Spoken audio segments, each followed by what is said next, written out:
Welcome, Zane, and the word is yours. We already see your screen, so you can just start. Hello, everyone. Thank you for inviting me, Michal and Slavka. Yeah, my name is Zane Onckule, and I'm the program director at KIM Contemporary Art Center. And while we had a conversation with Michal, like back and forth, he suggested that, like the presentation to be more free and to speak about my experience in US and studies at Bard College, as well as to, briefly mention also some programming I've done at KIM. So I made my presentation. That's basically kind of compilation of different images and also my Instagram shots, which I hope will bring some kind of the more looseness in this conversation, let's say. You can see my screen now, right? I'm sorry, everyone can see my screen, yeah? I don't hear. I can. Yeah. Yeah, it's a pity that I don't see people, and I don't know if you see me, but basically it feels like now I'm just like, speaking. It's okay. We can see you. We see you very well, and we see the screen. Okay. So don't worry. Is there any way how I can see also you? No, yeah. Because it's unfortunately not. Yeah. Okay, so yeah. You're talking to the light on the stage. You need to take it. I'm talking to myself in an empty exhibition space to a screen. Amazing. Okay. Yeah, I titled this presentation "A Fog Inside," and then at some point maybe I'll speak a bit more about that. So yeah, as Michal mentioned, my background is I studied economics, journalism, communication, then briefly photography. I also practiced myself photography for 10 years, like more in a darkroom situation. Then I studied in Zurich in the HDK photography a bit, and then somehow transitioned in art history. And then in 2008, I opened the first gallery space called Supernova that functioned just for a year and a half. And then I was invited by KIM at that moment, a freshly founded institution that was meant to be as a kind of the pilot project of the future Contemporary Art Museum of Latvia, the museum that still doesn't exist. So the KIM was kind of the PS1 before the MoMA, and the MoMA still hasn't been built, but KIM still functions.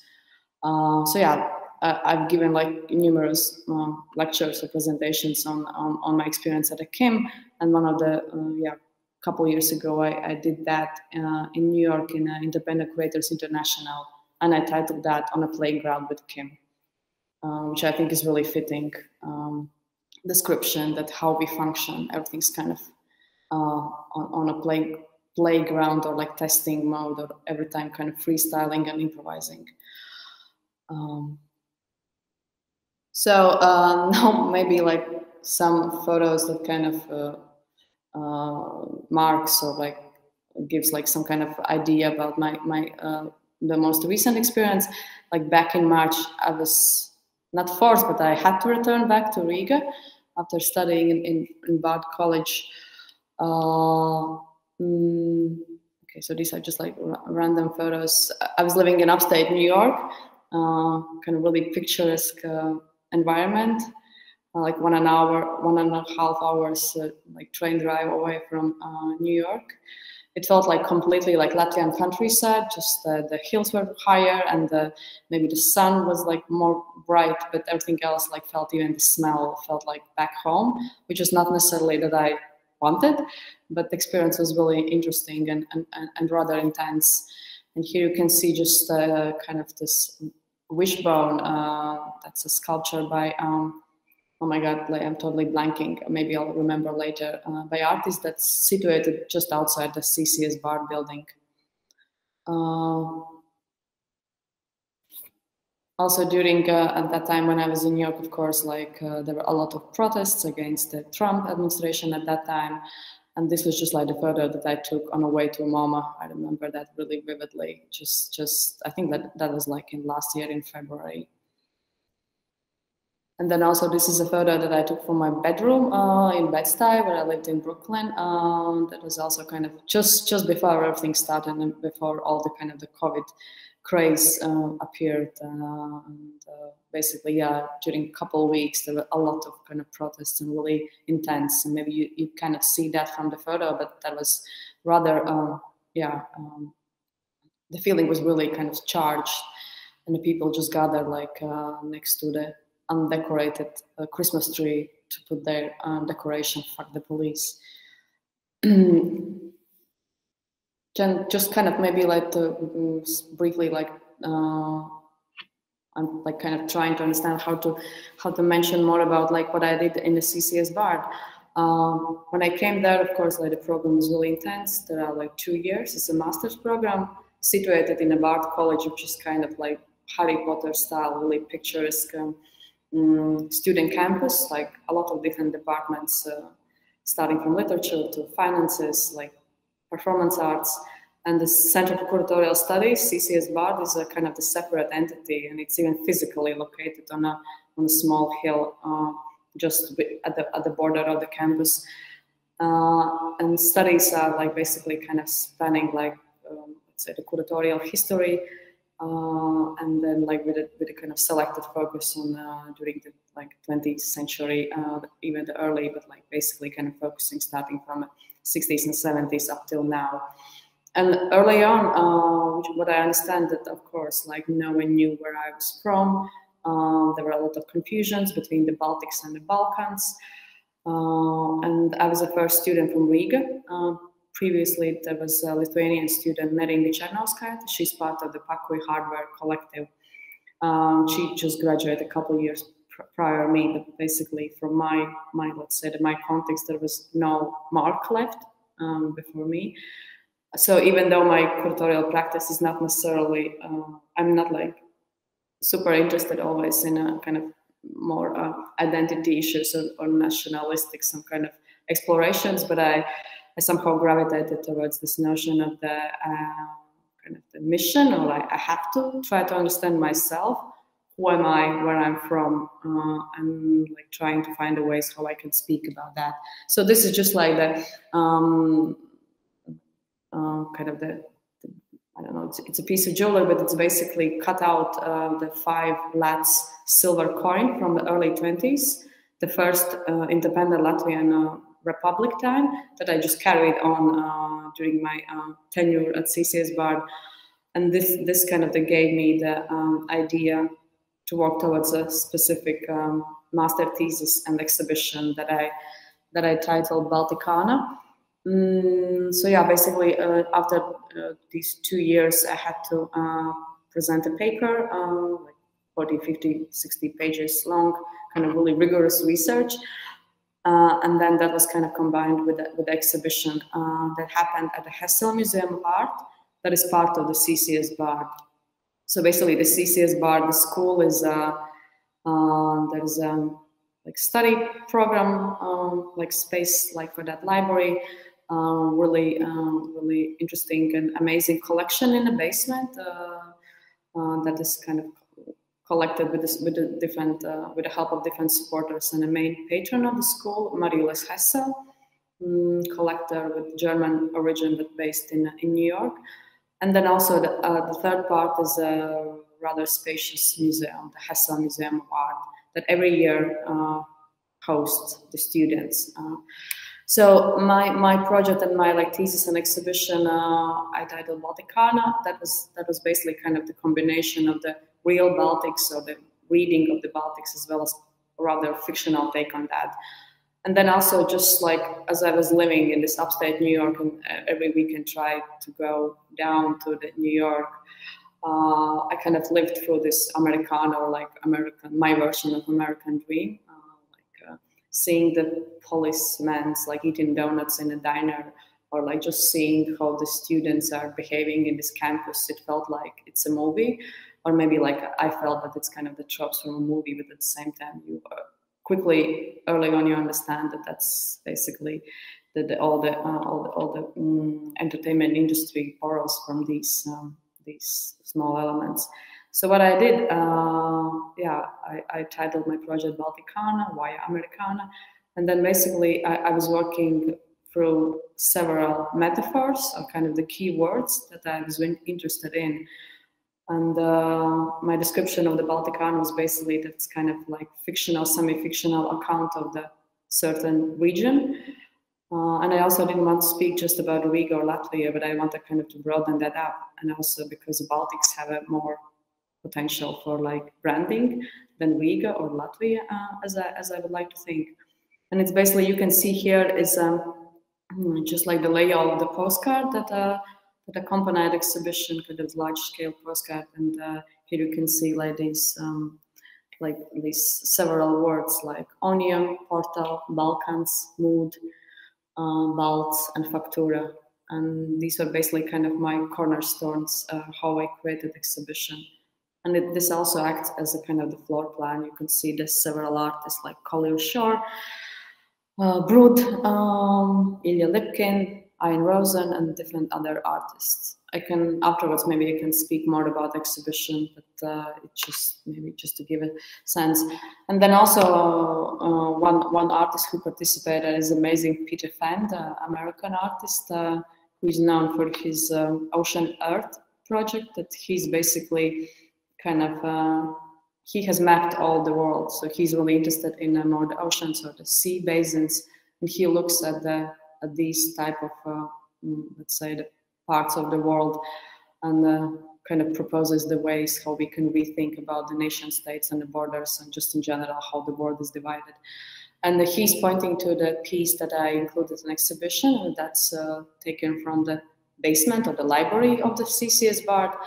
That's basically kind of the one-page manuscript from 1989, where he proposed to create the United Baltic State, and he's like going through the kind of more the sea type of thinking. And that's interesting because that happened just basically, he wrote that like a couple of years before the Soviet Union collapsed. So he was in a way ahead of her time. And here is just like the label of one of the piece by Collier Shaw, just amazing American photographer. And I displayed her huge photo Americans, which is again kind of like, I wanted to include the presence of the American tropes in exhibition. And photography shows the four cowboys from different generations and different races.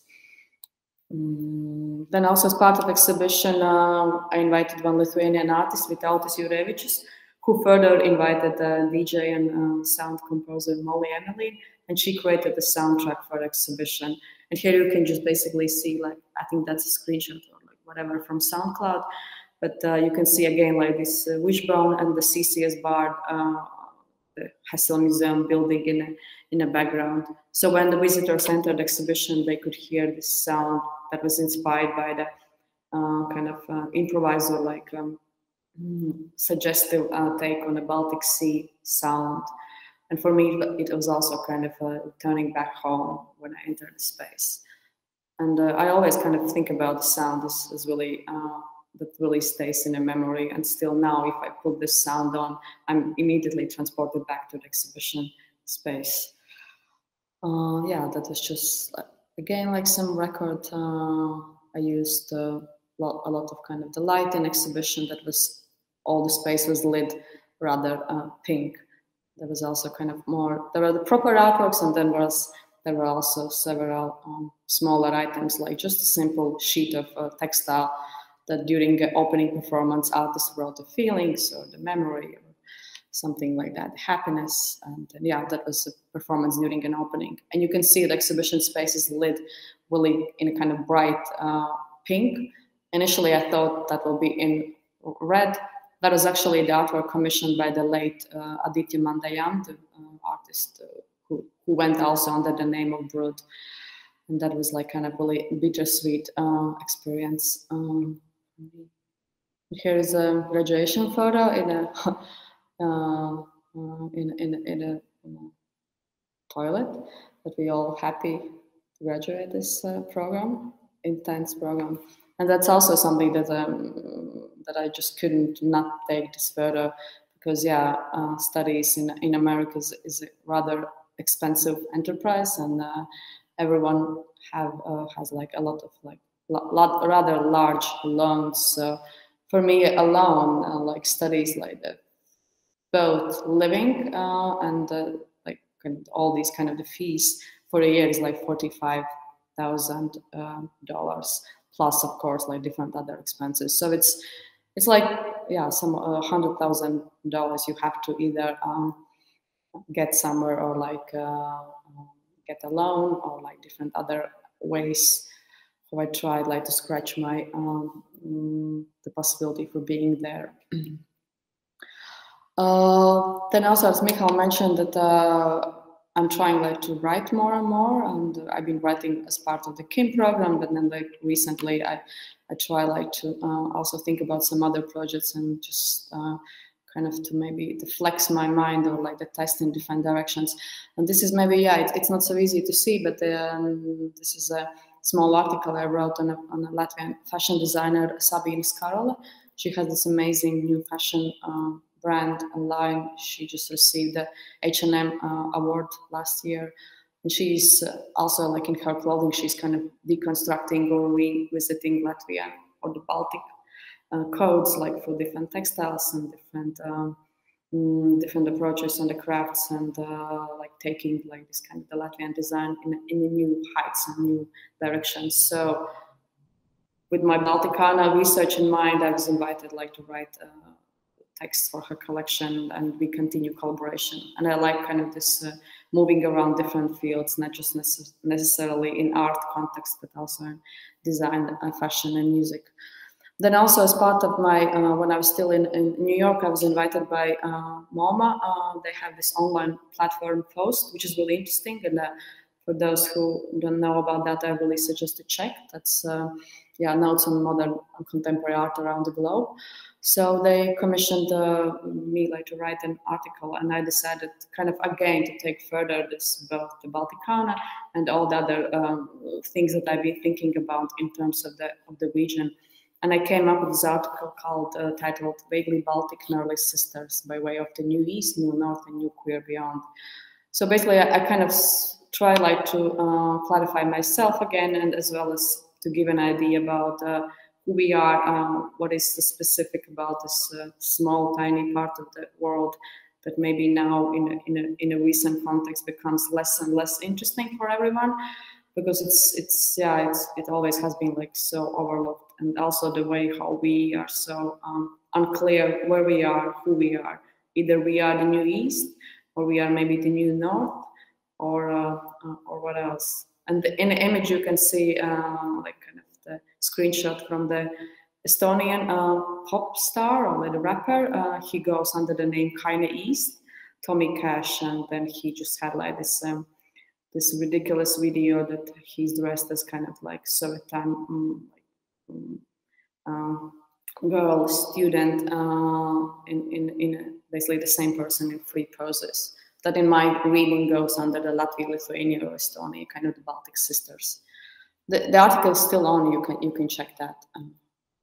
And then also I'm doing like some reviews. This was a review that I did on Daiga Grantiņa, Latvian artist. She had the exhibition in a new museum. Actually, maybe still has exhibition opened. I think like yeah, it says like through the May 17, but I think the exhibition is still on because of the COVID. So that's, yeah, you can see the installation shot. That's in new museum on the ground floor next to the bookstore and coffee shop, basically kind of located in a kind of this glass corridor, glass space. Here you can see the photo during installation with an artist.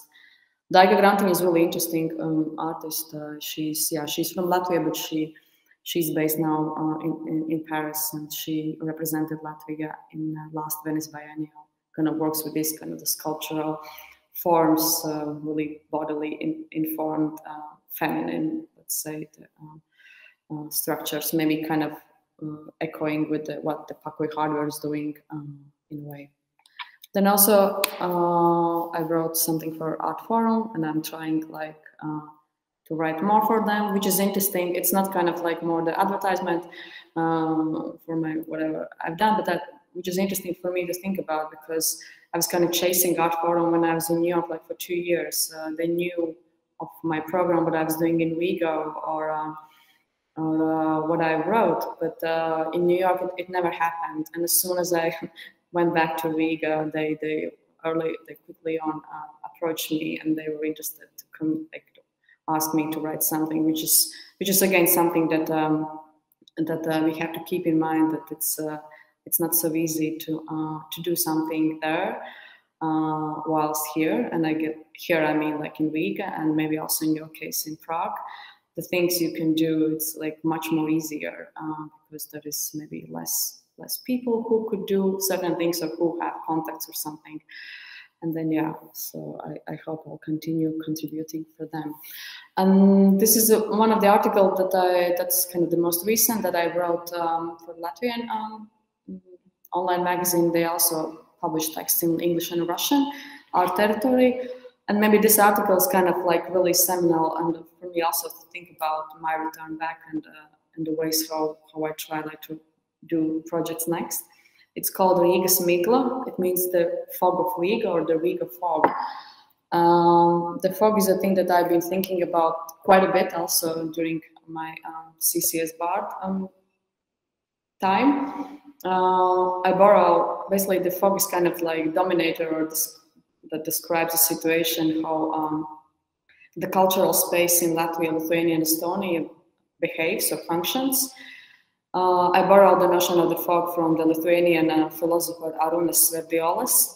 He wrote an amazing essay in 2012. We published that in Latvia, and we translated that in 2012 as part of the Kim translation series. But he basically describes the situation that after the Soviet Union collapse, like all the borders open, everything was kind of rushing, the speed was increasing, and all the things appear suddenly. So everyone felt like in a fog, that you don't see like the proximity of the things, and you are kind of really overwhelmed, and the earth is kind of flickering, but you don't know how to navigate in this overabundance of the things. And even though he kind of speaks about the early 90s or maybe the 2000s, but I think the situation kind of still continues. Maybe there's a different feeling of the fog, or the different type of fog, but I think it's pretty much the kind of the main, I would say, the characteristics of the Baltics as such. And also the fog is just kind of like from the climate point of view, we have a really humid weather. We are also situated next to the Baltic Sea, so the fog is like a lot of times, and we can see that during the winter or the summer. And here you can see on another kind of the reference image that I took and included in this article. It's by Ansis Rutenthal's movement group, the performance titled Probe. So that's just a couple of years before the Soviet Union collapsed. And that basically was a performance, like performers, they sometimes gather on the stage, like in some abandoned theaters, or like they went to the beach, and then they put themselves in, or they somehow like try like to get in this probe that was taken from the I guess like the Soviet maybe the astronauts or the people who are like researching the climate, again like the meteo I don't know how to call them, but anyway, so kind of different weather measure devices, and then they tried like to break out or like to test the movement from within, which is again really descriptive association kind of with the Soviet times, that the people were forced and put in a frame, or like the movements were not allowed. This is another maybe the kind of the theme or the direction that I'm thinking more and more. This is a piece by Latvian artist Elza Sīle. It's basically kind of the sketch for the upcoming work that's titled Homestead. And Homestead, it's another really typical feature, or like kind of the cultural, let's say, the memory aspect from the Latvian or the Baltics history. Basically, yeah, like up until the 19th century, all the local people were basically the slaves that were only the rulers were the Germans, and over culture and our mindset, and also the physical kind of organization of the space was functioning within separate homesteads. So basically one family, they lived in a one kind of the organized small chunk, or like a small part of the land, where they had the main house, the barn, I don't know, the outdoor kitchen or the outhouse, and so they had like their own organism, or their own cosmos or something like that, which is, I think, really fitting to think about that right now, when still like during or the post-pandemic, or yet again pre-pandemic situation, we are kind of forced to be or like to basically operate in our own small world. And I invited this artist to think about that, to reflect on our history or the heritage, and how that impacts our thinking now, when we are kind of forced back to be in our own homesteads. And this is another piece. It's maybe not so direct. It's maybe not so kind of like immediate associations, but this is a piece by Kaspars Groševs. And then as part of this article, I'm also thinking about the ways how the people spoke during the Soviet times, and how maybe this kind of like language, or the way how one communicates their thoughts or communicates their ideas or artworks, how it has kind of transformed or morphed in a contemporary, let's say, the Latvian art scene. And here I borrow the notion of the Aesopian language, which is kind of called this lingua sovieticana, which is basically the type of the language that you speak something with someone, but you're saying one thing, but basically you mean something else. And you are like speaking with someone who knows these kind of the hidden layers or hidden meanings. And here is just like the Kaspars drawing, but in a way kind of maybe gives this idea of that you see one thing, but basically what you are invited to see, it's definitely something else. Yeah, here's just maybe the photo of returning back to the Baltic beach. Here there's an article that I like someone interviewed me to reflect on my New York experience. And now maybe I can kind of jump towards maybe more specifically to speak about the KIM. So yeah, as I mentioned at the beginning, the KIM is a contemporary art center founded in 2009 as a pilot project for this future contemporary art museum. Still doesn't exist, so we don't have like any affiliation with whatsoever kind of the state ambitious or further ideas. What you can see here is KIM's first venue in an area just behind the central market. It looks really gloomy, but the space was quite nice. It was like 3-story warehouse, like 19th century warehouse.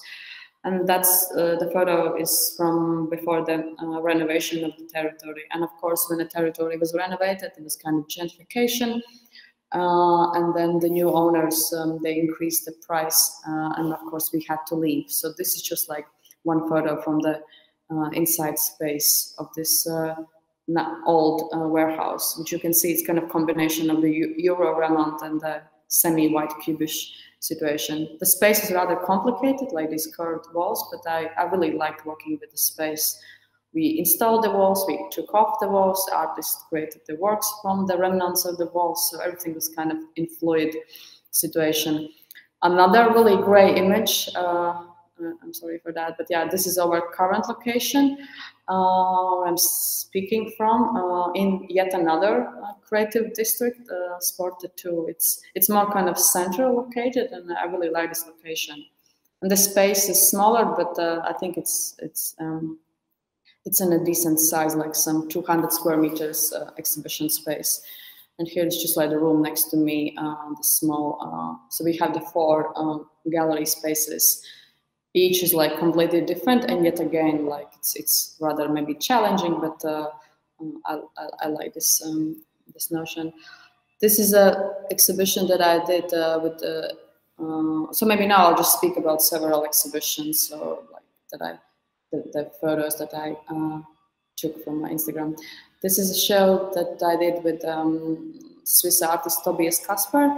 Exhibition was called Estate, kind of inspired by the different estates across the world.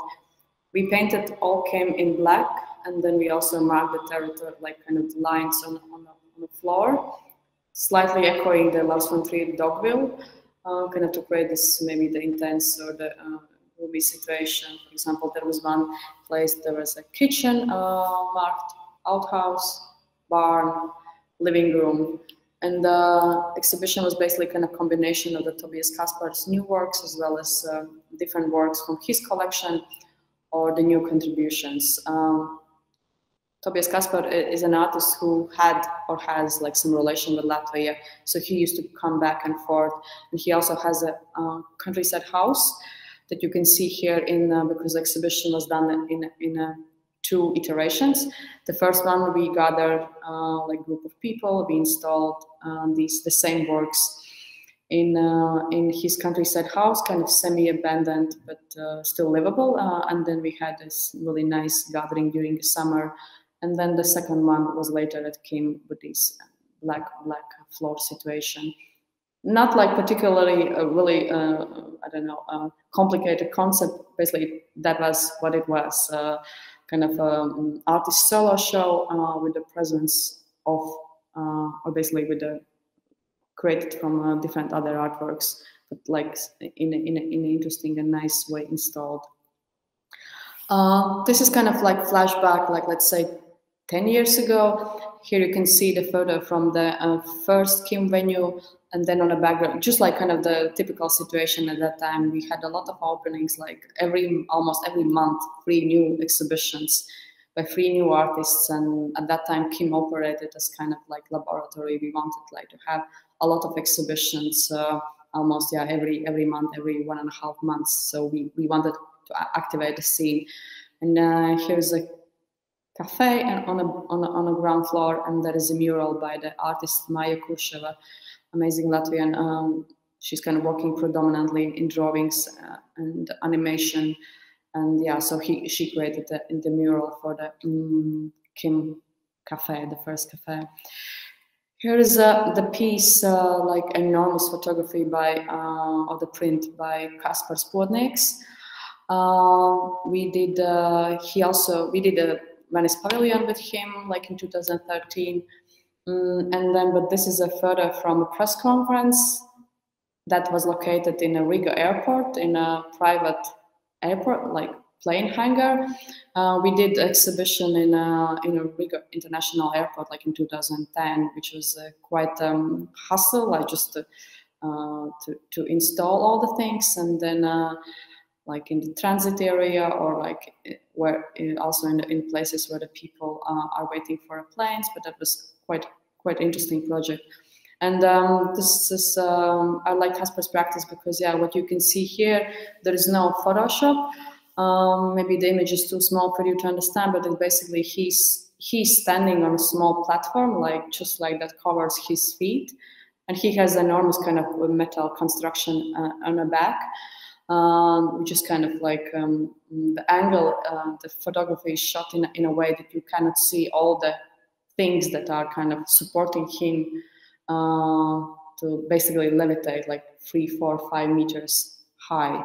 And he does this series, and sometimes he lifts up his, or he levitates his mom, father, like other farmers from his family countryside house, which is, I think it's a really nice combination of the like photography, new media, kind of roots, as well as something kind of more contemporary. Here's another project that we did at the older Kim in our previous space. In the same cafe, we launched a series in a cafe, kind of like small projects that we just displayed 1 painting at a time, and then kind of conversations around that happened. This one is by it's a contemporary painting by Mikls Fischers, but like I was kind of more focusing within this program on a traditional or like kind of more Latvian modernist paintings that also with an idea to kind of more open up the Kim's let's say the audience or the people who would be interested to visit us. This is also interesting project that we did with Melanie Carpenter, British painter. That was basically 2 days project. He did exhibition in a gallery Technical Castle in Tallinn, where he displayed these canvas that's basically fake Burberry fashion brand print that he stretched on a canvas. And then on the back, he just wrote like the title, like really long titles of each painting, borrowed from like several books, like the chapters of the books. And he needed like these paintings to be brought from Tallinn to Berlin, to his other gallery. There was like lack of the funding, so he decided like to make a Burberry propaganda tour or the trip. And he went from Tallinn, he stopped in Riga, then further in Lithuania, in Vilnius, I think also in Warsaw, and then he ended up with the one with his paintings in Berlin. And then in Riga, we just installed in like different stairways or like the Kim's office, like throughout the space. And then we had the gathering, which is, I think it's also kind of the nice airy project. This is a exhibition that I did together with the Latvian philosopher Jānis Taurens. We kind of borrowed from the conceptual magazine designed by Brian O'Doherty Aspen, 5+6. And then exhibition was created around that. And we, with the help of different collectors, we managed to get the original Aspen edition, which is basically, maybe for the graphic designers, it would be interesting to research about this magazine more. For example, yeah, this particular is kind of more conceptual, with a contribution by Saul Levitt and different other conceptual artists. But there was another edition that was that the publisher commissioned Andy Warhol, and so that was like totally different. So each edition came in a box, and I think they had like 7 boxes like in total. And so yeah, we displayed this original box in the vitrine in the National Library that everyone could see, and then exhibition with contemporary artists happened at the Kim at the same time, inspired by this exhibition in a box version. This is a photo from an exhibition by artists Daria Mennikova and Agata Mennikova. Agata is more known as a DJ. She goes under the name Sign Libra, kind of more, let's say, eco electronics, and she's recently is kind of the rising star from the region. And Daria Mennikova is an artist, her sister, and so they did exhibition together that, in a way, by using their most favorite cheap materials from Home Depot, but then also kind of intrinsic, like detail-focused qualities. And they're coming from the family of jewelers, and that I like usually kind of to refer to, because kind of it feels like almost like carved in really detailed approach. This is just like this photo detail from a performance done by Donna Juanca in 2015, 2016. And Donna Juanca now is, again, like known artist. She's from New York. At that time, yeah, we were really happy to have her in Riga, and she installed the show. And then also, as part of the exhibition opening, we did a performance with these 2 performers, girls, women who were dressed in this kind of stocking situation, and then they painted each other and kind of interacted in a space. Everything's like really white, like lit. And this exhibition was done together with Art in General. So at Kim, we also quite often partner with different other institutions. So we had this 4-year collaboration with Art in General in New York. I think they just like last month they announced that they are like they are not anymore running. The institution like run for 40 years, and so yeah, we had like 4 years. One exhibition we did at their space in New York, and then as kind of the reply exhibition, their curators invited artists to come to Riga, which is again like something that we cannot do right now. It's getting really complicated with international artist presence. For example, we are planning to do exhibition right now with a gallery from LA, Jenny's, And like for a second time, or maybe the third time, we had to postpone that for the next year in hopes that maybe the mobility will come back. This is checking time.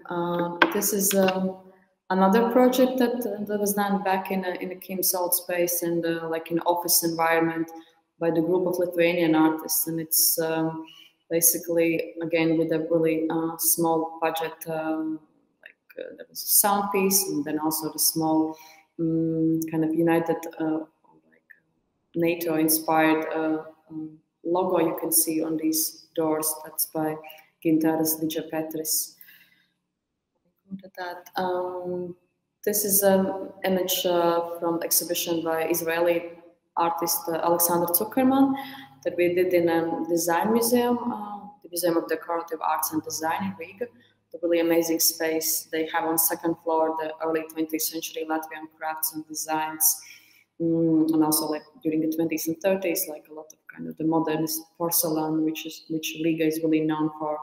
And the artist, she created the intervention with working with local weavers and different other crafts artists. Did. Then when I returned back, of course, like immediately the lockdown was announced in March, and then we had to think about what to do. Like we cannot, even like at that moment, we felt that we cannot go to the exhibition space, so we had to sit home.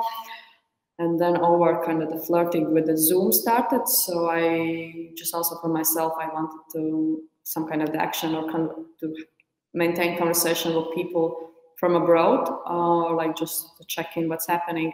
So we launched this Zoom series that we did with Ian Rosen, Tobias Kasper, Ellen Blumenstein, and Forrest Nash.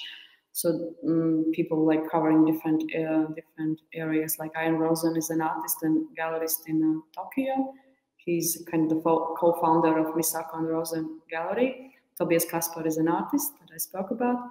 Ellen Blumenstein, she's a curator, and she was previously the Kunstwerk director, chief curator in Berlin. But she's now running this really interesting project, Imagine the City, in Hamburg, that's located in a harbor. I think at one point she had even the office that was physically on a ship. And she's working together with the Hamburg City Council to kind of rethink and reshape maybe the public art in public space and different other projects. So we had a conversation with her about what's next and how to collaborate with the city or what to do. And then also had a conversation with Forrest Nash, who is a founder of the Contemporary Art Daily. We kind of established during the last couple of years the really close connection with Contemporary Art Daily, and we are really happy that they publish our exhibitions and they pay attention. And then also Contemporary Art Daily, like back in like last year, they invited me to revisit Kim's archive because they are working now on a new project that I'm not sure I can speak about, but it's basically they will launch the new sub chapter of their website that will be called Contemporary Art Library. And they invited different institutions to sort out and provide with their own archive to be included on this platform. So we are still working on all the files. These are like, there will be a couple of photos from the exhibition that I created just back in September, October, November. That was called Factura for a Nervous Spirit. That I took, that was basically, I was kind of looking at the practice of the Latvian theorist and the artist Valdemars Matvejs from early 20th century. And he wrote an essay, Factura, in 1913, that he speaks about the certain qualities of the artworks that you cannot touch, but it's basically kind of this, the background noise or the background situation. For example, the ways how the painter, it's not about so much about the consistency or like the qualities of the paint, but just like the way or the intent, how the painting process is happening, or how the last or kind of the finishing touches of the sculptures are done. And here you can see also the photo of his from his collection that he was really interested in. You can see he was really interested in so-called primitive arts. He went to the Moscow and the Paris and different other museums, and he specifically was kind of researching in a basement, mostly in storage collections, art from Northeast Asia, Siberia, African art, and different other regions. That he took out these different sculptures and took photos of them on a white background, which for that time is something really revolutionary. And they also just choose this image. That's basically the grave pole from the tribes of the North Siberia, and they were used in rituals where the local shamans were inviting people, and then during these rituals they were healing them. And this is the grave pole. But for me, it was also kind of the reference to the certain gesture that maybe like it's more kind of for a contemporary art, that you cannot not see what you see. So that was kind of the fun. And right now, what we are doing at KIM, it's quite an interesting time, because we were kind of thinking what to do next, or what kind of projects we could do, and what makes the most sense. And already for a couple of years, I've been thinking about the way how KIM operates. That it's basically like, let's say 10 or 15 artists that we've been exhibiting like almost not on a yearly basis, but quite often and in different ways. And that I was also thinking that we, in a way, function as a gallery to this certain group of artists, that we provide them with opportunities, we give them the money to produce art, we share information about them or the portfolios to the different possible buyers or the different other interested parties. And then we decided to participate in NADA Miami, which is happening right now. The online version is from 1st till 5th of December. So we have 2 artists represented there, Ingrid Delzis and Elsa Sila. Delzis you can see behind me. And Sila is, so I showed earlier in the presentation. But then also we have the in-person component, that we have exhibition called Black Market, that we display 6-8 artists, and we invite local collectors or other interested people to acquire the works. And we hope to continue playing the gallery, let's say. And which was also amazing that we managed to get, let's say, the room, or like in the list of the cities that you can see here, like they list New York, Los Angeles, Tokyo, Warsaw, and Riga, which was also our idea to be represented like that. And here is just maybe I was interviewed by ArtNet, and then the way maybe how we described our new initiative is that from one side we want to kind of to bring the new approach or new ways how to sell art, or at least attempt to sell art. But then from other side, it's just we have to defend our new decision, because the KIM is a non-profit entity. We have certain functions. We have agreement with Culture Ministry, so we need to continue our non-profit existence as well. So the gallery side is just on a kind of the appendix or something like that. And here I would like to kind of think about in terms of this kind of reverse hybridization that I link with galleries like David Zwirner, who are like basically your blue chip galleries and earning massive amounts of money, but at the same time more and more kind of showing their let's say the knowledge or the interest in research and publishing. So the KIM kind of attempts to go maybe the opposite way, that we have our own research and knowledge, and we'll try to sell the art. This was also part of the another program that we had joined a Zoom conversation with our Riga ambassador, collector Vita Liberte, that we spoke with our partners from 427 and Low, other 2 spaces from Riga. So in another, during another, maybe that's confusing, but we are free 3 Riga galleries participating, and Kim is one of them. So yeah, that was during installation, the piece by Kaspars Grošos in the background. And here you can see some of our offer at NADA. Indriķis Dēlsis, Inga Melder. This is a collaboration with the Temnikova Castle Gallery, because Temnikova Castle in Tallinn, they representing, and so it's kind of interesting. It's collaboration between 2 galleries and 1 artist. So in the case of the cell, we'll have to pay artists and also the mother gallery. So maybe now it's kind of like towards the end of what I prepared, I can just maybe speak about several projects that we are now thinking and we are like developing and researching besides the gallery component. I'm currently working towards the project, kind of working title is The Roof, 90s Today. And that will be the conference, public intervention project and exhibition. And here is just like a sketch for the catalog that we plan to publish. And the 90s, of course, everywhere was a really specific decade, or the period that I myself happened to experience as a child, as a teenager. And The Roof, it kind of stands for a word in Russian, Krisha.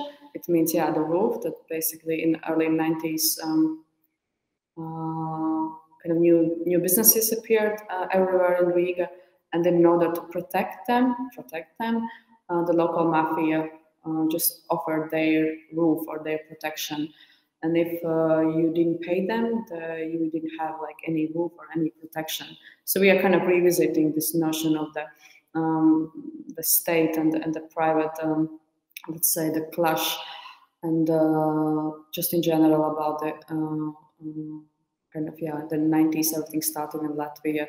The new nation state was built, and all the ideals, or all the ambitions, and all the kind of confusion and the problems that started with the Russian minorities, or the Russian part of the Russian-speaking part of the society.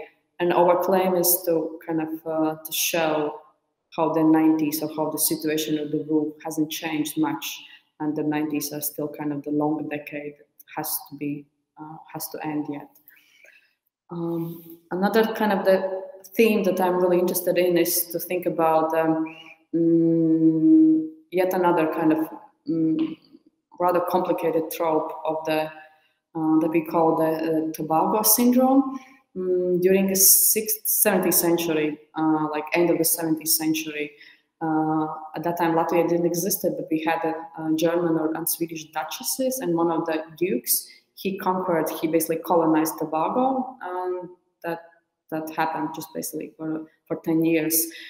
But since like 90s, the trope of the Tobago, or the metaphor or the idea of Tobago as a colony of the colonized, has been so celebrated in the Latvian theater, specifically in cinema, and just in general as a praise to show how the small nation can have its own colony, and in a rather problematic way, and there hasn't been much criticism about that.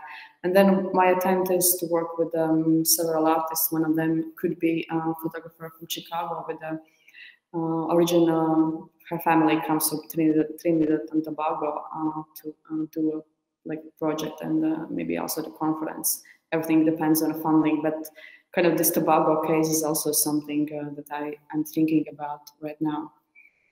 Then other project, this is the kind of the close-up of the vitrine that Peter Fendt was pointing to at the beginning of my presentation. So this is a manuscript that he proposed to create the united Baltic states. And I would like to invite Peter Fendt to do a project titled The Baltic Beach Party. He has, besides his Ocean Earth project, he has beach parties, but it's not the party as an event, but it's a party, kind of political parties. So he treated them as kind of the green parties in different cities. He had in Honolulu, in Tokyo, I think everywhere. So he's also really interested to do that in kind of the Baltic context. This is really early on, but we keep this idea in mind and try like to research it further. And this is maybe the last project that we are currently working on. This is the project that we would like to do with the architecture school in Riga, Viseba. And also we've had conversation with Riboka, the Riga International Biennial. We would like to kind of restage or recreate the project by American architect John Hayduk.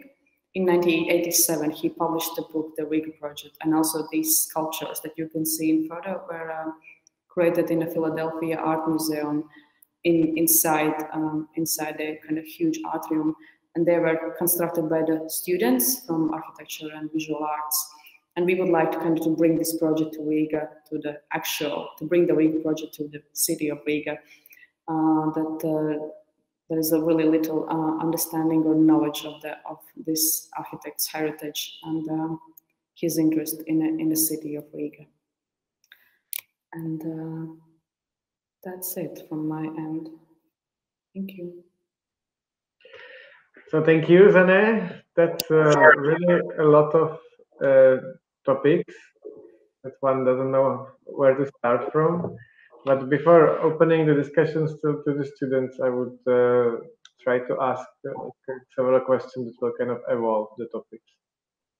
There is too many, so let's start them randomly. First of all, you were giving a certain clarification of determination of the Baltics via the fog, the homestead, and also of the Aesopian language that was maybe the more appealing to me, also in relation to the state of art. So could you speak a bit about the art scene, for example, about this certain symbolism that appears in Kaspar Grosch's works and other works, or what are the tendencies that you see as predominant nowadays on either the Latvian or the generally Baltic art scene?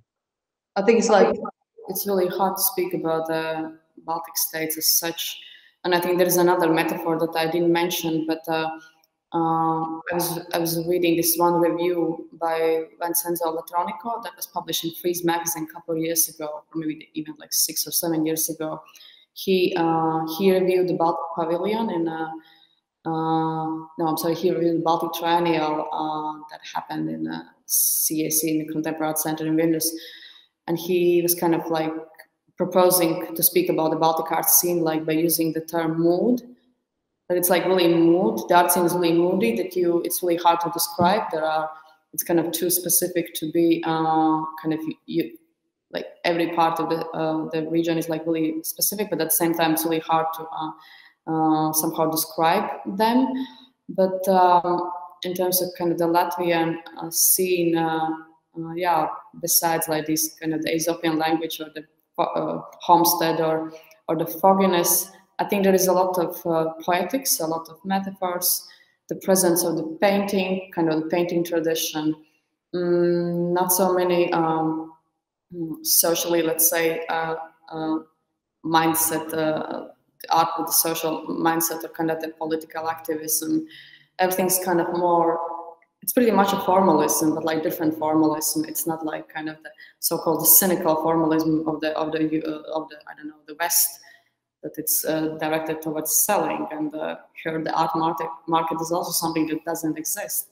So that's also the reason why for us it's like rather easy to open this kind of the gallery space, because we are playing the gallery. We are like trying, we are testing that. I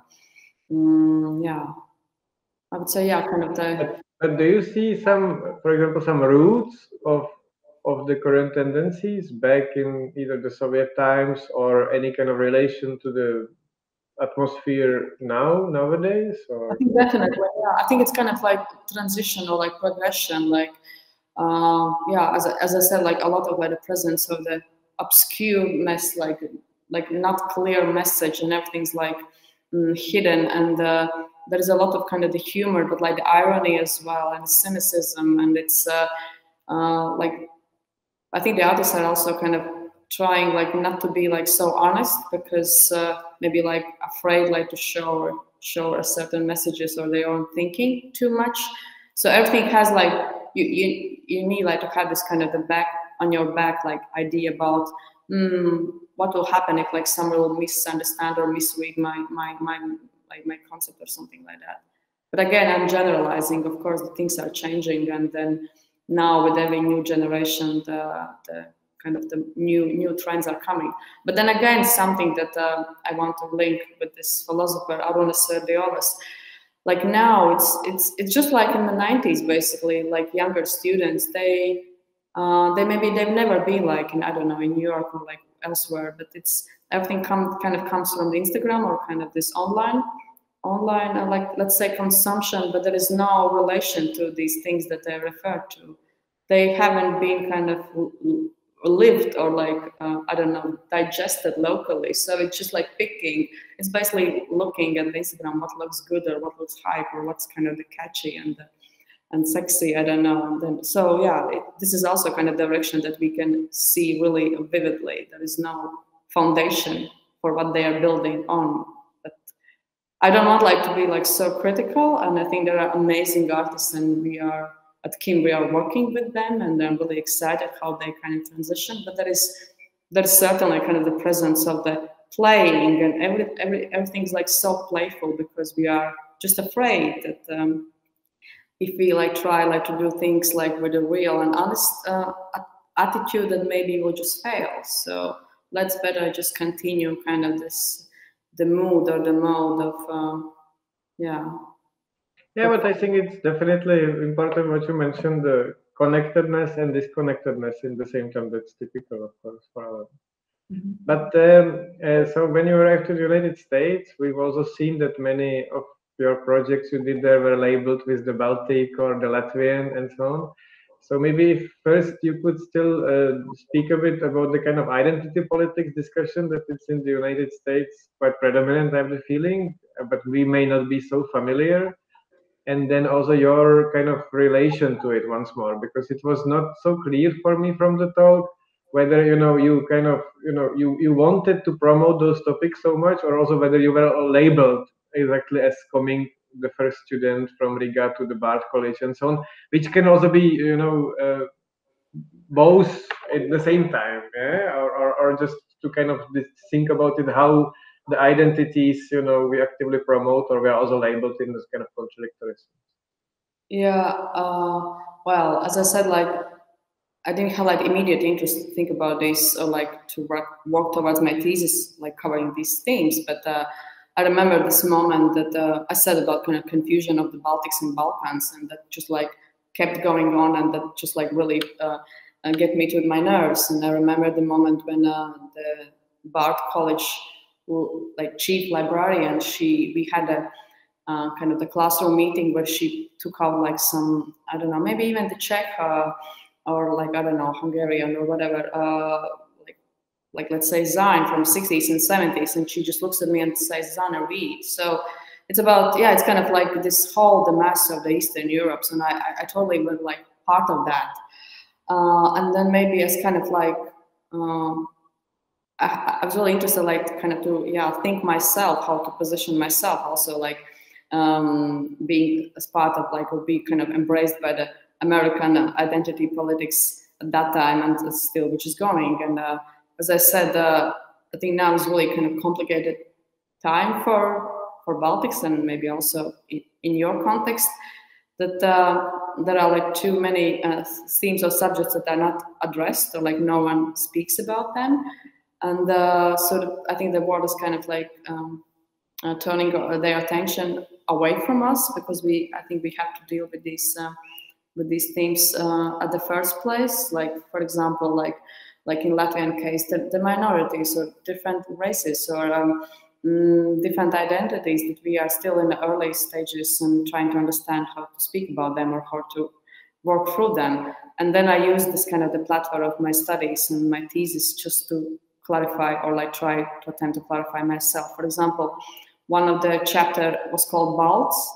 Balts, it kind of stands for the Baltic people, but also Balts, it means white in Latvian language.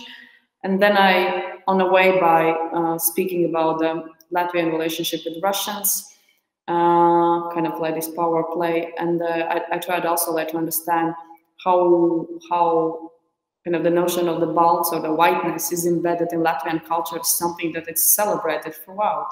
we have like in folk culture the white son or the white woman, so everything's kind of purity and the kind of the goal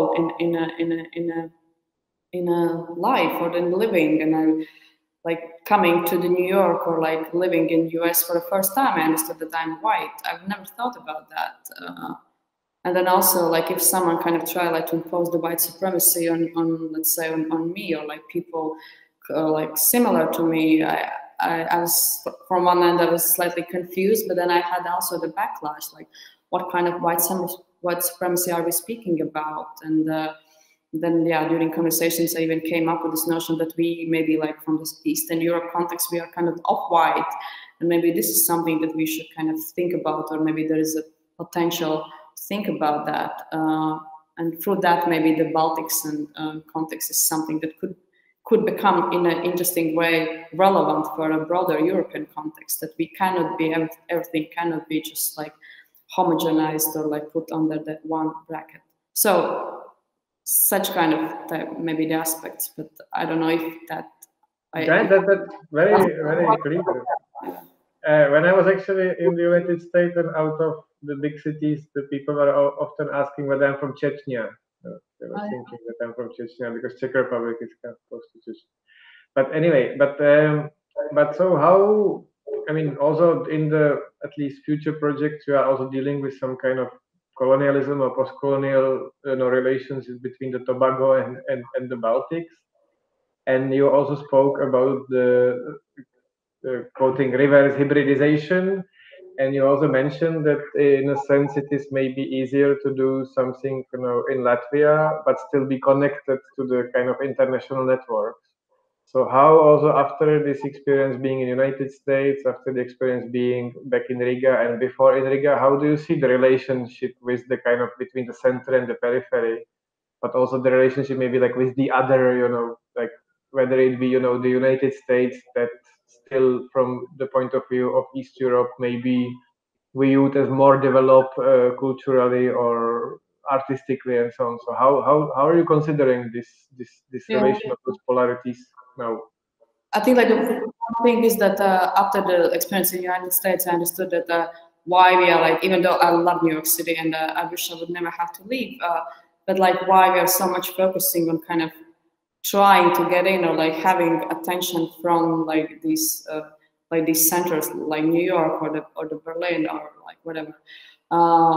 I like for the first time I kind of like in my practice I started to think about we have to look on the similar maybe the practices or like similar examples across the world, and then some kind of other underrepresented areas. Like I don't know, there is a ton maybe the examples that we can share, but what happened in Latin America with the Baltics case. So and then maybe through that it kind of opens up the new references, and it's not so much about kind of catching up or like trying to impress New York, but it's more maybe about kind of rooting or centering yourself and trying to understand what's happening, what happened or what's happening or what could happen here by maybe the conversations. For example, with this the project of the 90s, we are kind of considering inviting different speakers across the world, like why is thankfully the Zoom, not so much about kind of pleasing, let's say, the Western context so much, but like trying to find different other references, let's say. But in terms of the other aspect, which I kind of understood, is also that, let's say, the case of New York, it's also like really challenging. And as I was mentioning, it's much more easier to do things here that can be visible there than while I was there, like to try like to kind of blend in or become the local or whatever it means. There are a lot of like students, like even from my class or the class before or after, like Americans or New York people who still haven't found their jobs. Of course, now the COVID situation kind of fucked up everything, but in a way that it's maybe we should also think about our kind of luxury positions, that we can do these things from different cities while being in conversation with them.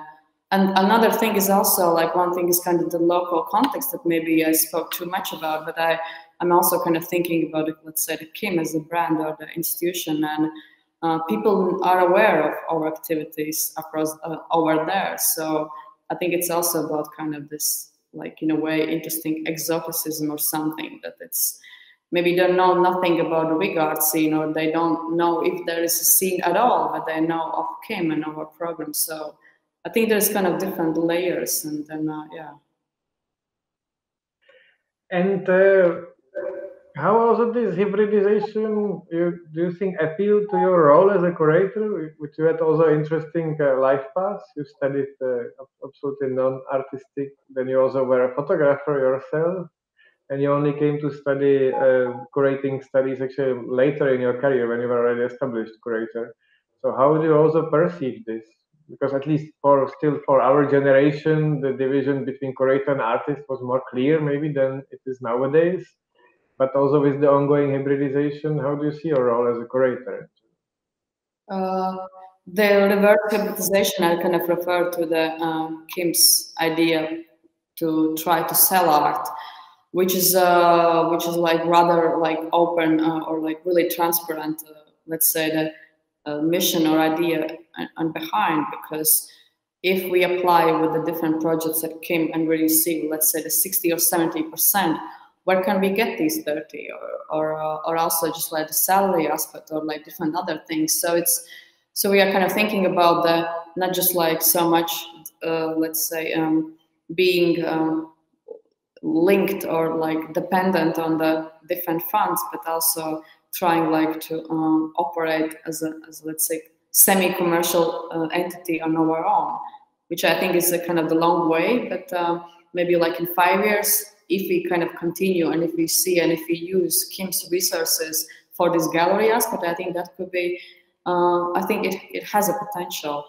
In terms of my own practice, and I remember that during also my studies in art, that I was kind of, yeah, the people refer to maybe my approach as kind of really artistic, let's say, the curatorial vision, but both like in terms of both like criticizing that maybe I'm kind of, yeah, using artists under like my idea, like kind of rather freely combining their references or their ideas. But I think, yeah, while maybe there was also like some kind of the questions or the criticism, I think in general it was also in a way celebrated.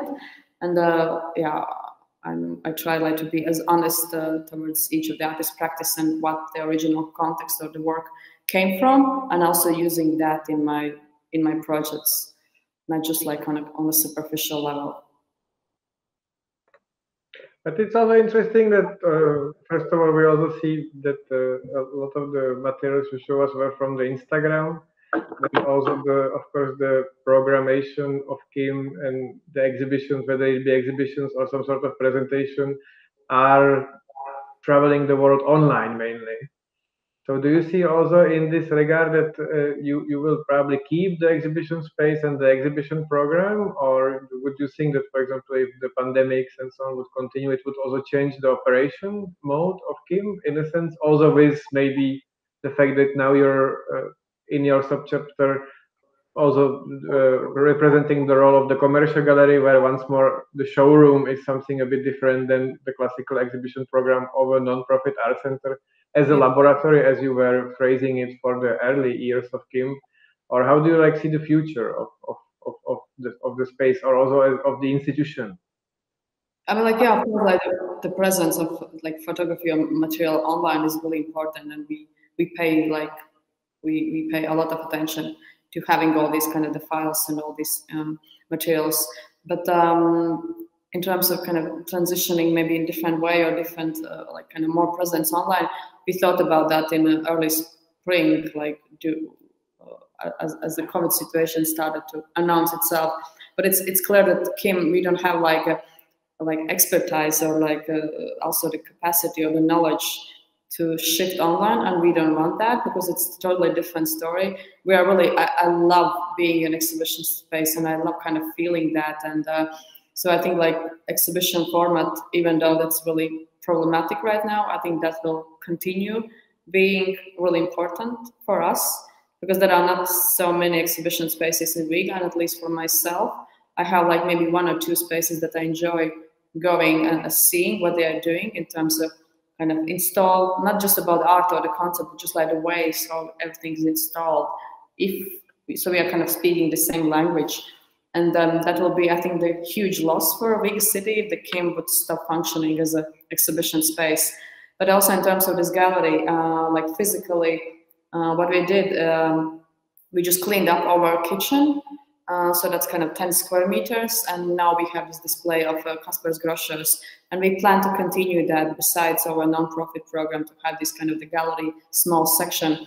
But it would not be possible if there would not be Kim as the kind of the main organism. So we have this backspace gallery. So basically you enter the Kim as a nonprofit from one doors and you leave the Kim through the gallery. So we plan to continue these both operations in a way, in a kind of more balanced way. But yeah, maybe in a further future, we hear some comments or like some gossip that yet again our current location is being sold, or like it's offered on the market. So we are already looking for some other space, and but I think like the space will end up, it will also kind of impact our formats. So we've been flirting with this idea about also adding some residency component to our functions, but I think it's getting too crowded. So we'll have to like think about like the focus in one or another way. Yes, definitely. But also maybe, as you mentioned, also with the disappearance of art in general and the kind of structuration of the US scene between only big museums and big galleries, or let's say some really independent spaces in the underground, the kind of hybridization of the non-profit can still allow this sort of spaces exist in the context of our East Europe. But I mean, just maybe the last question would be, again, coming back to this, maybe doing it here and promoting it there, or doing it here and being in the connection and network with over there, with the West or North or the periphery and center. What would be your advice to artists? I mean, still, for example, in Czech Republic, the winners of the Chalupecký Prize, which is now no more the prize, but whatever, are from the very early 90s being sent to New York. Yeah? So there is still this idea that the artist goes to New York and, you know, the best artist will be sent to New York as to the center. And I've actually very doubted already for many years that it really leads to anything in a sense, yeah? Like to send those young artists there. But so what would be your recommendation for the artist? How to kind of deal with this center periphery if you are born and operating as an artist in a place that is not the center of the art, but also not the capital, of course, that goes together. Yeah, I think that is kind of different. Like, for example, during my conversations with the founder of the Contemporary Daily, Forrest Nash, I really like his approach, and he said like he's always interested, and artists can just like themselves compile this nice selection of the photos or like press release and just start sending them, or like they are just like one of the examples, like numerous other like these online outlets, and just like announce themselves if their practice is interesting for them, which is of course also really subjective, but I think that's kind of could be the first thing. And then also in terms of the kind of being like physically moving yourself to the center. As part of the Kim, we also have these outgoing residencies, and we've been doing collaboration with Kunstwerk, with Gasworks, with ICP New York, and there is always kind of the tension, and everyone wants to go to New York, which is like my experience about New York. I love the city, just like this daily life and the feeling and how I feel there and how I function there. But it's not necessarily the art scene is amazing there. It's just like, for example, as institutions, as Kim, it's really hard for them to function. And also, yeah, the case that you, that I mentioned with art in general. So it's the non-profit spaces that they have is kind of the time span or like a expiry date, like, I don't know, 3-5 years. And here in Riga, we are already 10 years. So we can somehow find the ways how to exist. It's much harder there, but if the artists they really want, then I really suggest, just to maybe to find the ways or to apply for different residencies. I don't know how it's happening in Czech Republic. If you have like some institutions, you can befriend and try them to send you to the New York or elsewhere. I think it always kind of shifts your perception and shifts your mind. It just I think it also matters what kind of streets you walk, or just like what you consume. Like, and yeah, it's just, it can be like both like physical transplantation to somewhere else, or just like start like to announce yourself to different media outlets or curators. And even though usually maybe the curators or institutions, they are not so keen to respond to different portfolios, that we keep receiving. Like myself, I receive, I think, like at least couple a month. But there are always ways how you can show or like announce yourself. Okay, yeah, I agree also that it's, for me, it's more important that artists also experience the city than the art scene, at least in the case of New York or the life.